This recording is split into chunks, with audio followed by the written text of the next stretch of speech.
Hi everyone. So today, now I just want to give a simple way of obtaining the balance condition of a bridge called Anderson's bridge. So we know that this bridge is also used to find the unknown inductance of a lossy inductor. Lossy inductor contains some resistance, hence we represent that resistance as a series element to the actual inductance. So this is the lossy inductance which we need to find with the help of Anderson's bridge.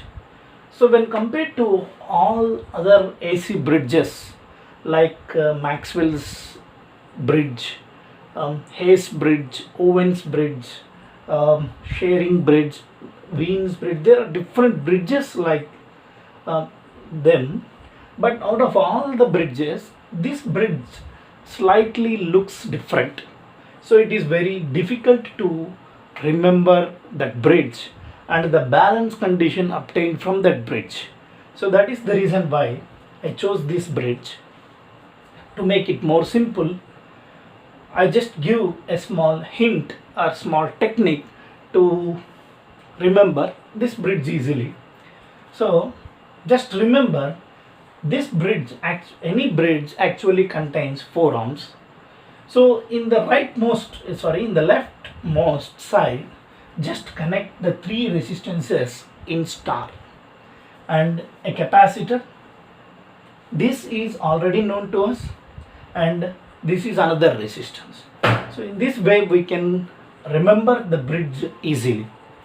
And another thing is that it is somewhat difficult to find the null condition of this bridge. That is the reason why I am just giving a small technique which may not be useful everywhere, but it is simply useful while doing a question from competitive examinations. That is the reason why I am explaining this. Now observe this. This is the actual bridge which is shown in black color. As of now, just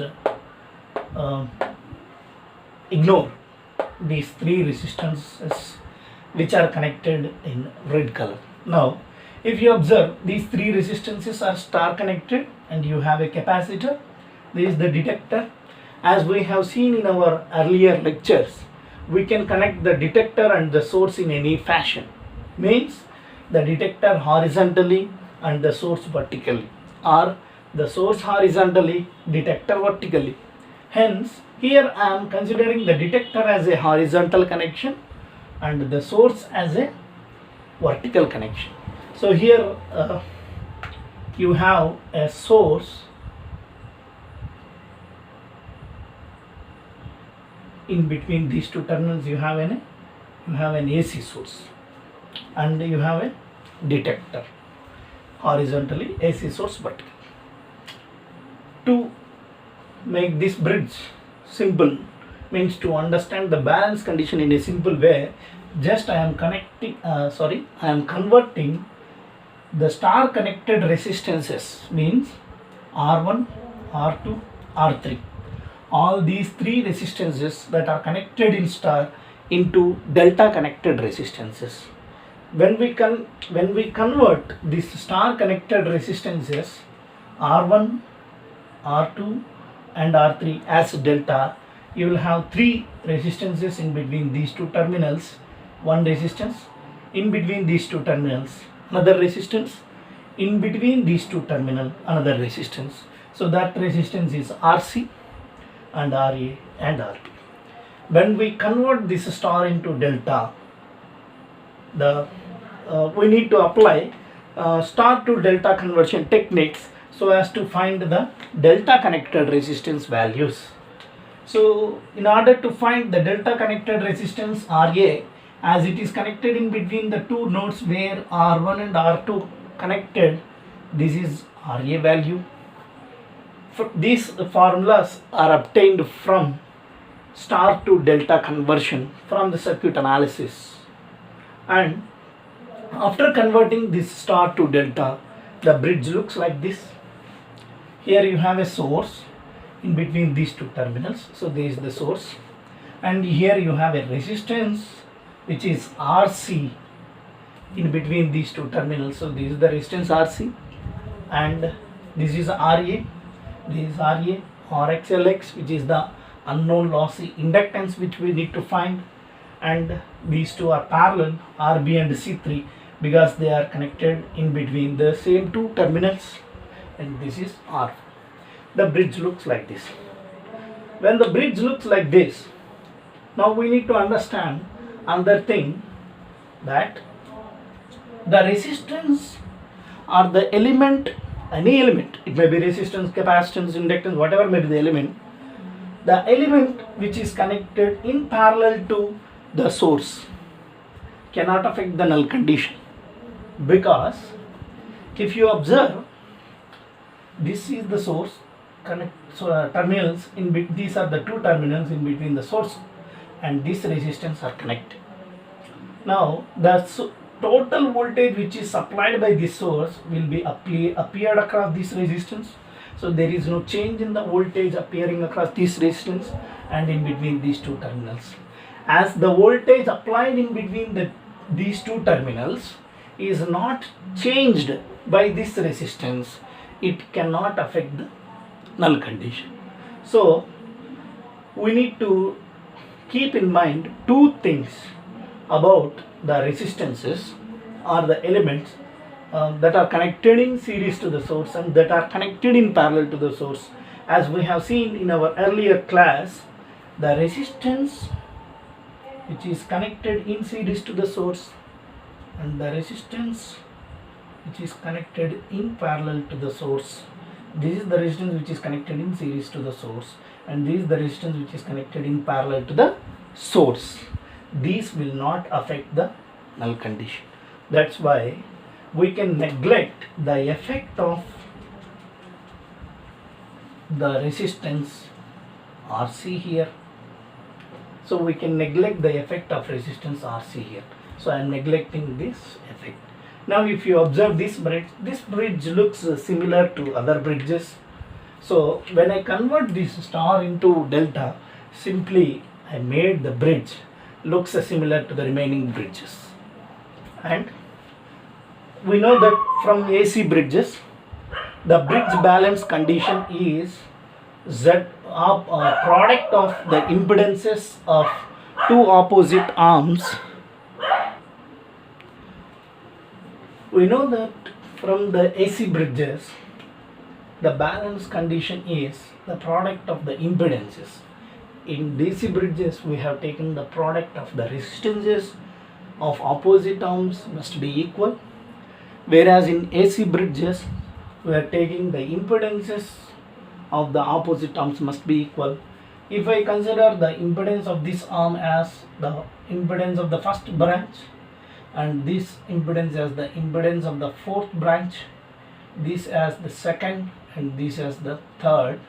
So Z1 into Z4 is equal to Z2 into Z3. This is the bridge balance condition.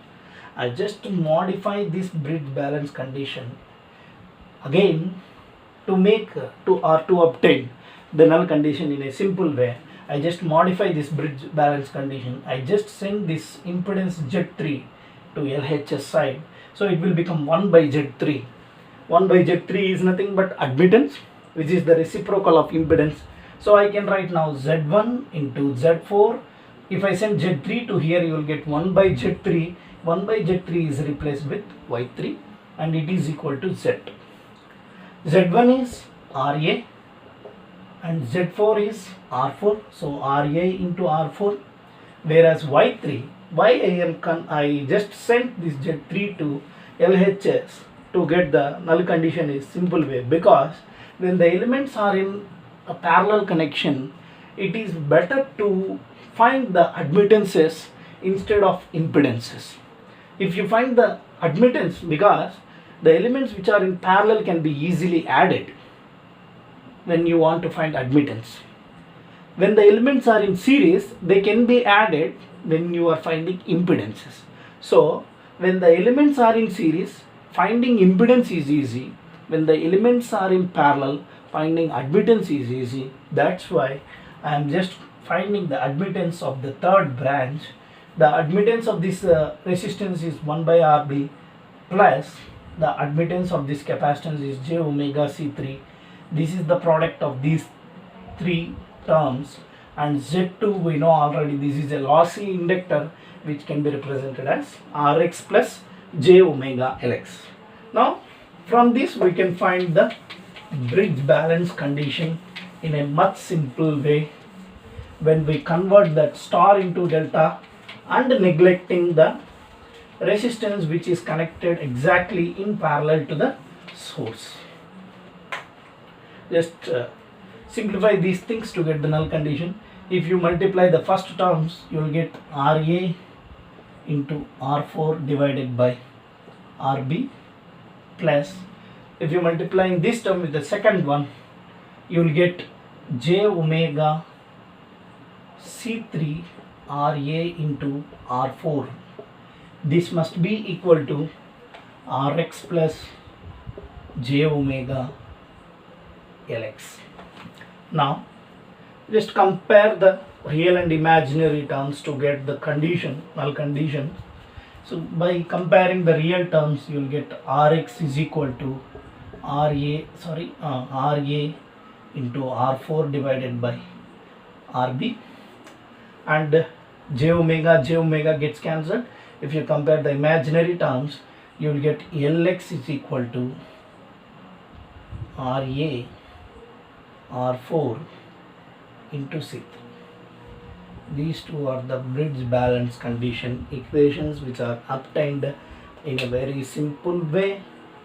And how to know what are the parameters that we need to change quickly to obtain the null condition? Means in order to obtain the null condition in a quicker manner, what are the things that we need to change? See here, by changing Ra and R4, because Ra and R4 are present in this equation as well as Ra R4 are present in this equation. When you change this Ra and R4 simultaneously, automatically this Rx and Lx both will change. Whereas if you change only Rb value, if you change Rb value, only Rx will change, Lx will not change. Or if you change C3 value, only Lx will change, Rx will not change. So that is the reason why we just select the resistances Ra and R4. We need to change these two values in order to obtain the null condition in a faster manner from the Anderson's bridge. So this is the way of obtaining the null condition from the Anderson's bridge by using the basics of circuit analysis in a simple way. Okay, so I hope you understand this Anderson's bridge. Thank you very much.